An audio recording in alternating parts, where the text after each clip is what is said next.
Welcome to my street front garden. This is 200 feet of native plants.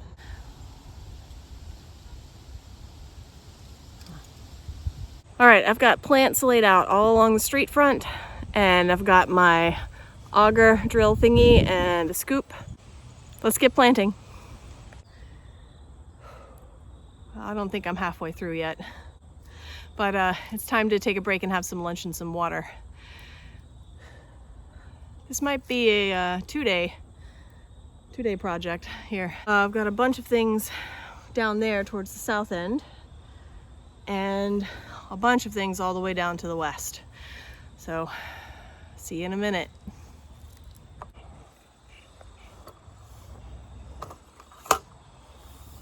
Spirea alba, white meadowsweet. This is meadowsweet, Spirea alba.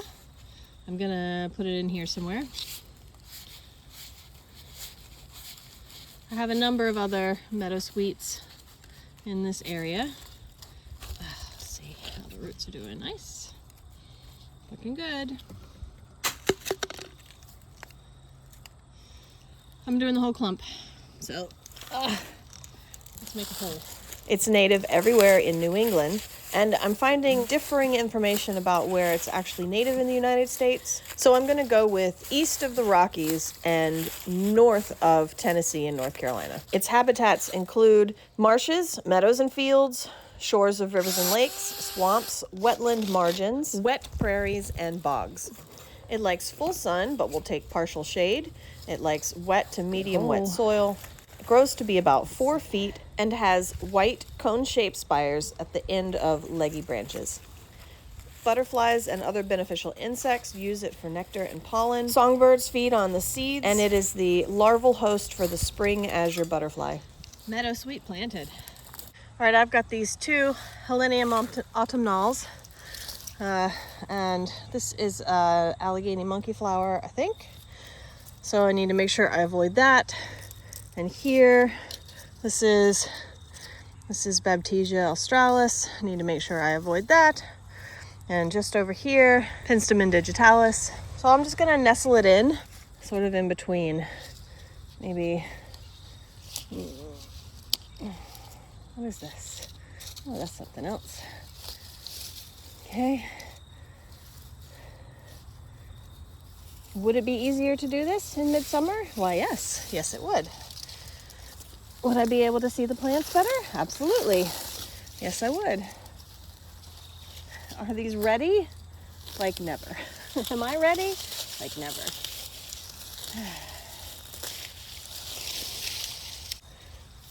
Okay, so I think I'll do one. Can you see? Right over here? Yes. All right, I'm gonna turn this a little. I think I'm gonna do one right in here, and then one like in here. That should be good. Helenium autumnale, or sneezeweed, native to almost all parts of the United States and Canada. Habitats include moist fields, swamps, and along shores. Ooh, crack, crack. Oh, goodness.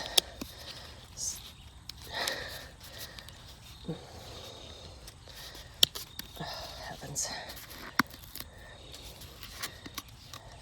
There we go. That's the ticket. Okay, looking good, huh? I'm gonna break the root memory on this one.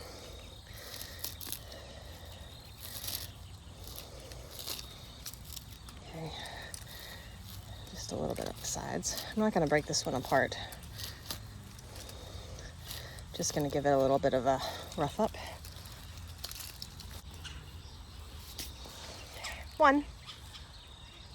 Full sun or part sun, wet to medium wet soil. These plants grow to be 4 feet tall. Their yellow flowers bloom August, September, and October. You may have noticed that I didn't actually move any of the grass when I started planting down here. Yeah. That would have been a lot of work on a giant hill.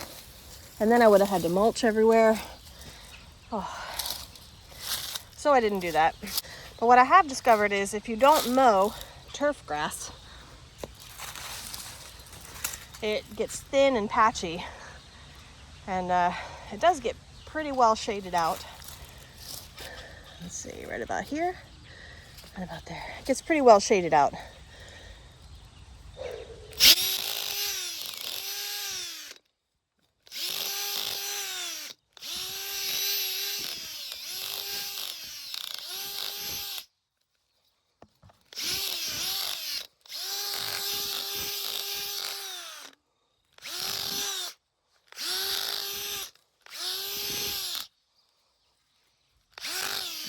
Would a bigger auger be easier? Of course. Of course it would. Do I have a bigger auger? No. No, I don't. Do I have the kind of drill a bigger auger could handle? Nope.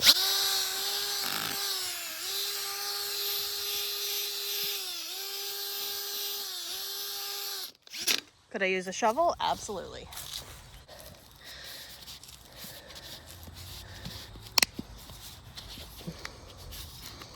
Ouch. There we go.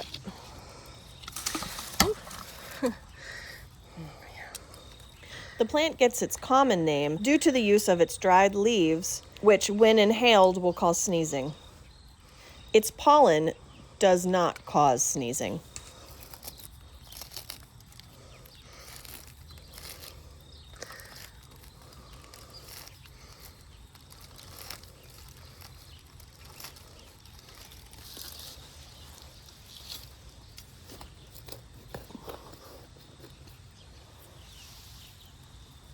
Oh, that fits great.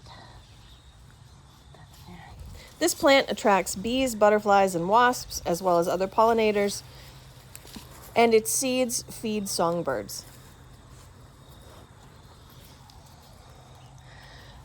All right, 2 more in. All right, I've got one hiding in here I'm gonna have to come get.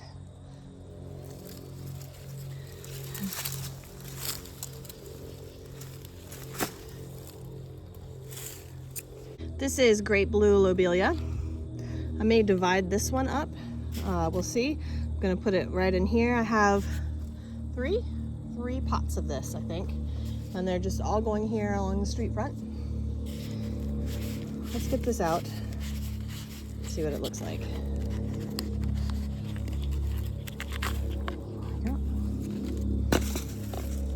Oh yeah, I can probably divide this.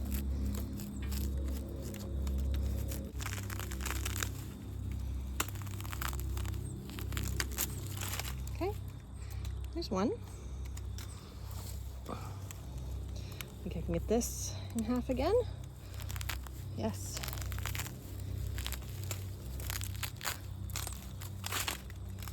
Okay, there we go.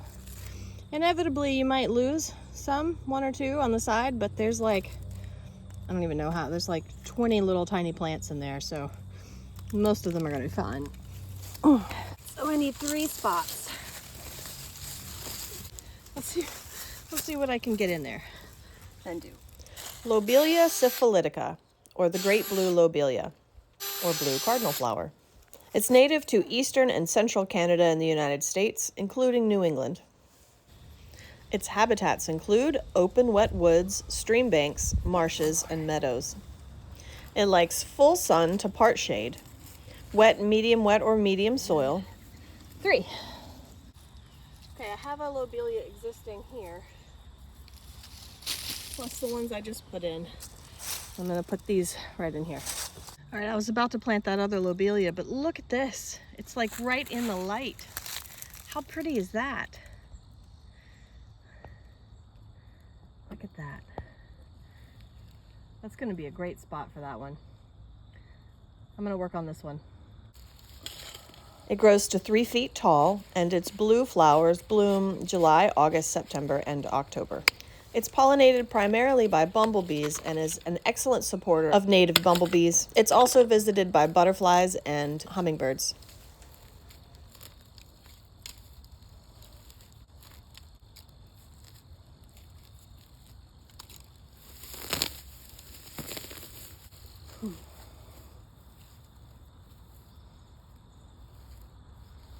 All right, I've got something small in here already.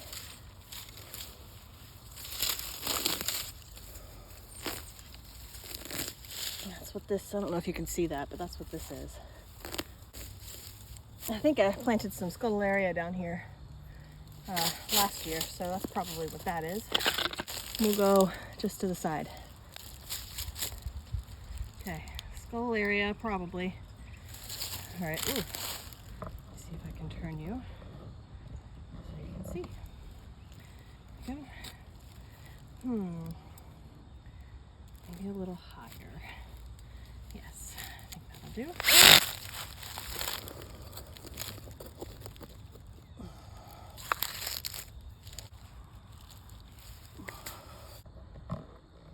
There it is. Of course that was out of frame, but you know, hey, we do what we can. Let's do this other one. And we're back over here. Here's this one. Look at it, it's so pretty. Oh, hold on. There we go.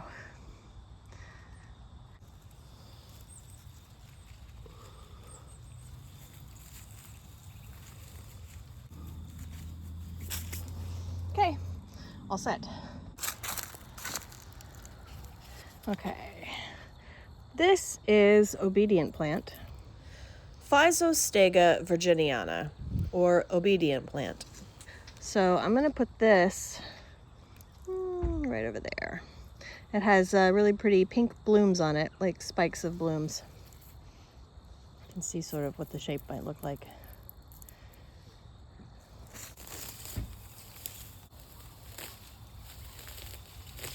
All right, let's get it out.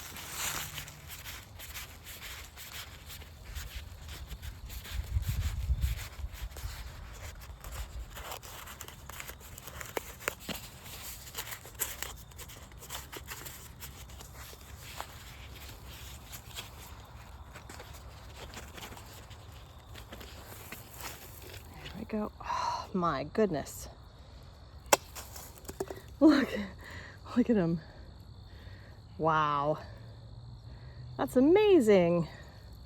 Look at all of those.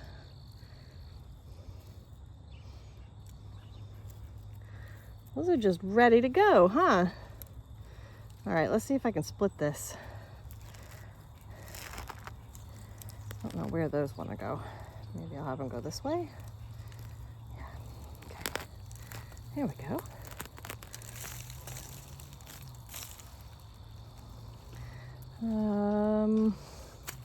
Let's see if we can split this one again. There.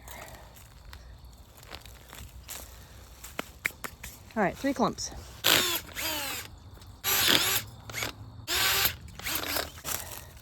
I think we'll do the big one first. Look at these. These like germinated down the side. All right. See if I can give them a bit of a fighting chance here. There we go.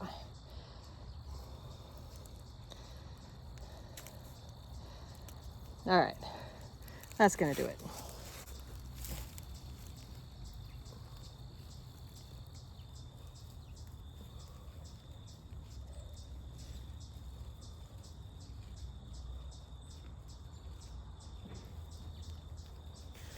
This plant is native in a few locations in New England, but it's mostly native across a broad swath of the United States and Canada, east of the Rockies, and as far south as Tennessee.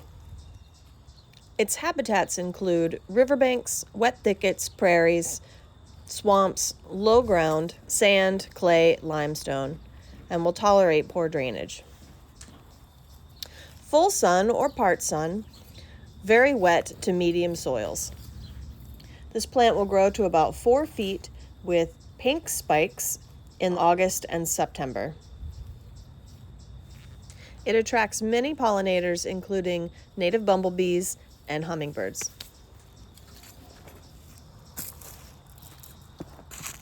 And there you go. One more right there. This is Agastache Scutellaria, Scrofololia. I don't know what it's, I can't pronounce it, but it's the Agastache, and the variety name starts with an S, okay? So, but this is a naturally occurring dark purple variety. So I'm gonna put it, well, I'm gonna put it right there. Well, I'm gonna attempt to get it in there. I've just planted some new plants down here, so I don't wanna hurt those. How to get in there? All right. I'm gonna move you, dear viewers. All right, there we go. So we've got some Baptisia australis over there. I pulled a weed from this spot earlier, so.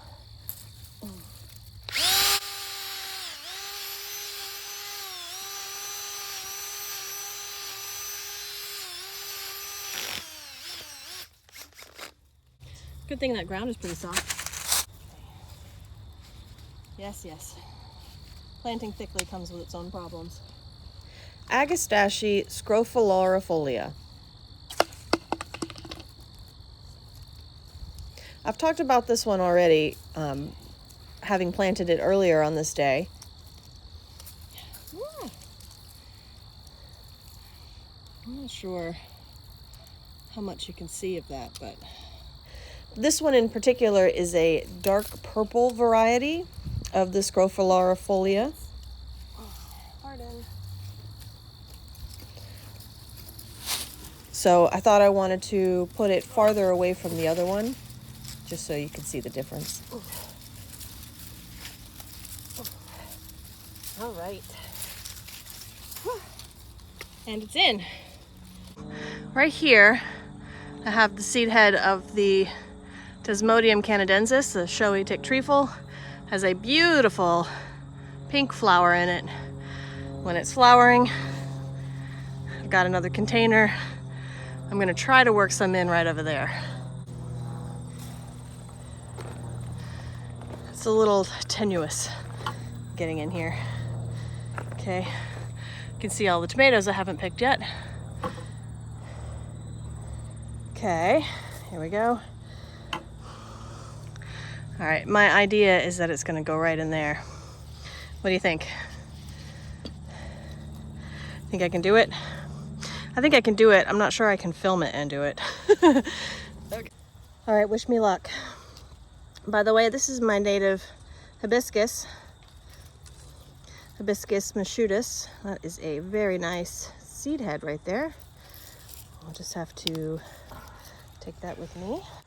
I'm getting a bone set seeds all over me. Okay, here we go. Right in there, okay? All right, let's get her out. Desmodium canadensis, or showy tick trefoil. Oh, it looks good. I'll just rough up the bottom a little bit. Okay. Pardon me, plants. Pardon me. Excuse me. Pardon me. All right, there we go. Oh, I'm never getting in here. This is a plop and pray, I think. There we go. I gave you the stats on this one earlier in the video in part 1, I think. So I won't repeat all of that, but I will tell you. Look at that. It likes full or partial sun, medium to dry soils. There we go. It grows to be 5 feet tall, although I have had it grown taller. And it blooms pink from July to August. Can you see that pretty little plant in the sun? Very nice. Right over there, I have some more Penstemon digitalis. So I'm gonna put that in, maybe in a clump or two. Penstemon digitalis, or foxglove beard tongue. Now this one is not thought to be native in New England. Yeah. Closest state to us would be Pennsylvania. It's thought that its original native area is the broad area of the Mississippi River Basin. Its habitats include moist fields, open woods, and roadsides. One.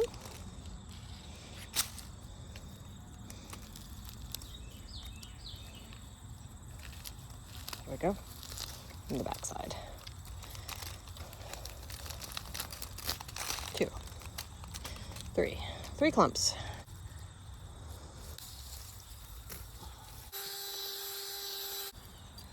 It takes full to part sun, medium to medium dry soil. It'll grow to be 4 feet tall. Its white flowers bloom in June and July. It is a particular favorite of long-tongued bees, including honeybees, bumblebees, miner bees, mason bees, and hummingbirds. And there they are. All right, I think that's it for the south end. We're gonna go to the west end. I forgot about this Desmodium canadensis, so let's get it in really quickly here by the pole. Really quickly, haha.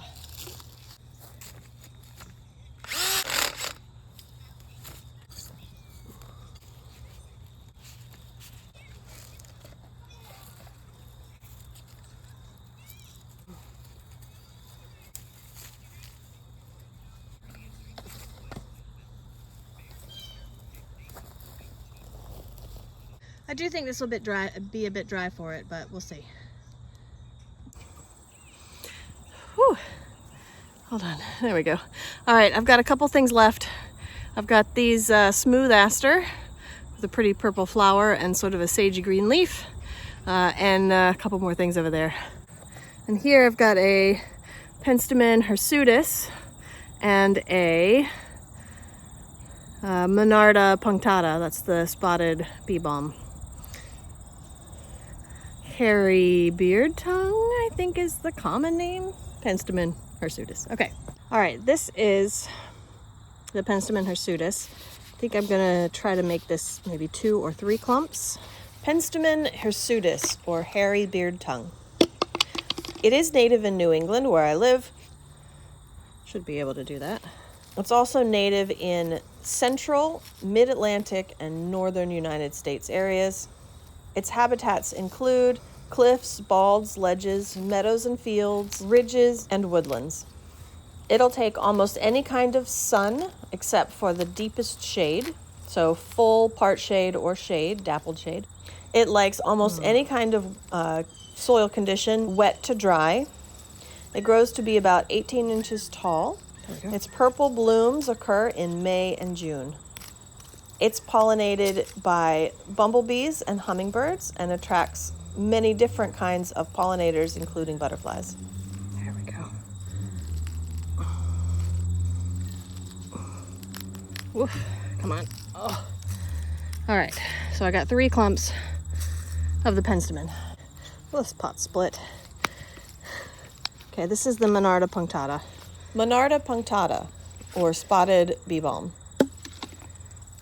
Oh yeah, let's bust this one open.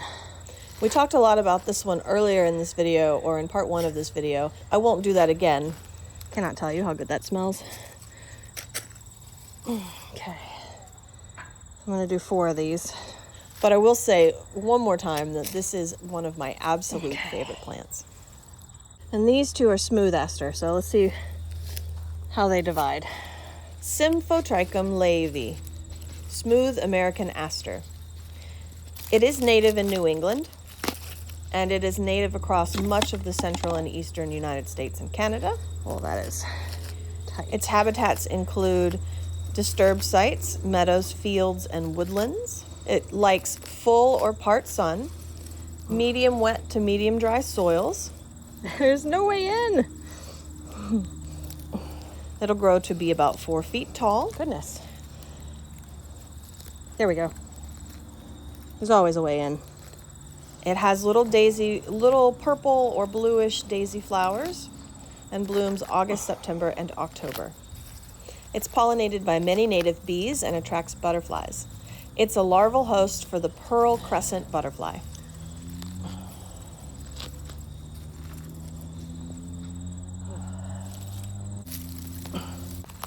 There we go. Oh, come on. All right. 1. 2. 3. And 4. Oh, this one's just as bad.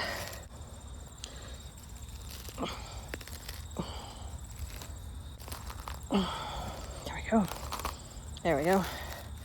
Whew.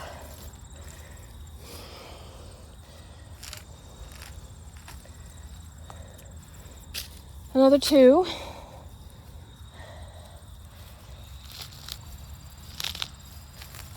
Very good. And another 2. 15. 15 plants left to do. 15 holes left to dig. Smooth aster. This is the Penstemon hirsutus. Monarda punctata.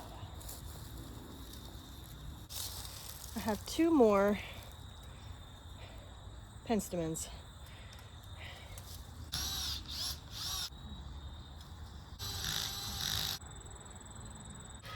On the end cap down there, I'm going to do the same thing I did here. Let's see, kind of a biggish clump. So, not calico aster, smooth aster and Monarda punctata down there with one of the penstemons.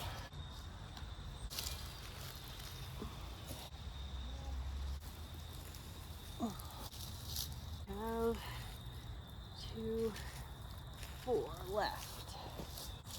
I'll have 2 right in here.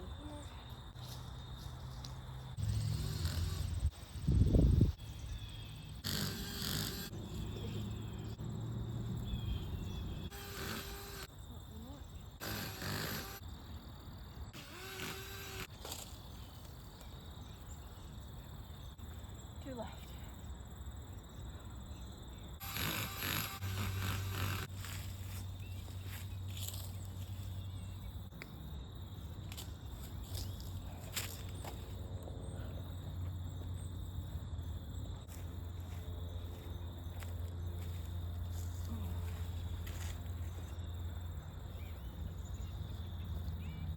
All right, let's see if I can show you what I did.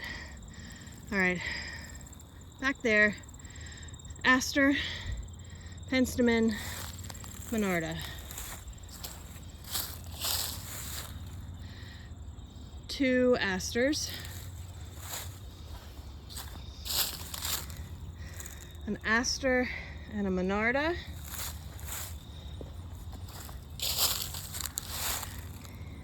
aster, penstemon, Monarda,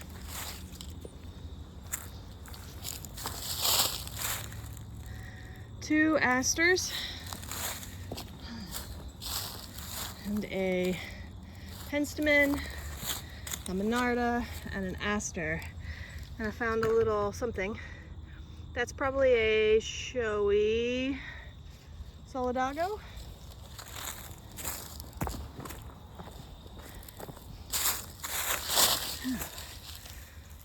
One of these.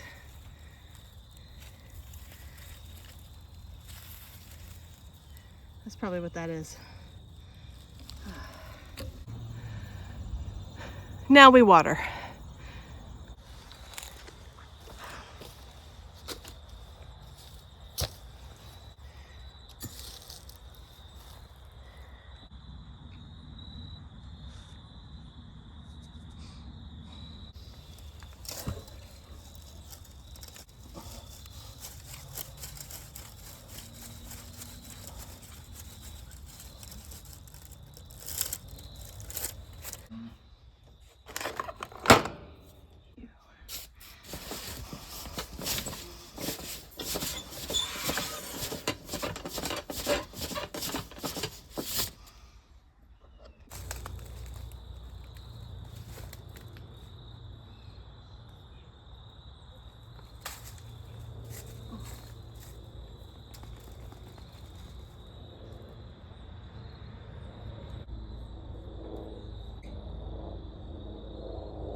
And that is the end for the street front for today. That was a long day.